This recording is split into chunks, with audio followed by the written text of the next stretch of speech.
Isang araw, natuklasan ni Marco ang isang bagay na hindi niya gustong makita.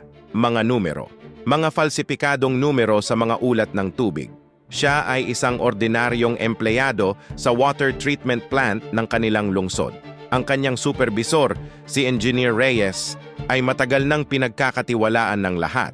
Pero ang mga datos ay hindi nagsisinungaling. Ilang linggo siyang nagduda sa sarili niya. Baka nagkamali siya. Baka hindi niya naiintindihan ang mga resulta. Baka may mas mataas na posisyon na nakakaalam na. Walang nakakaalam. Daan-daang libu-libong tao ang umiinom ng tubig na iyon araw-araw. Mga bata, mga matatanda, mga pamilya.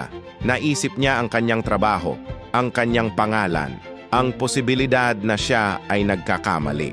At naisip din niya ang isang batang lalaki na umiinom ng baso ng tubig bago matulog.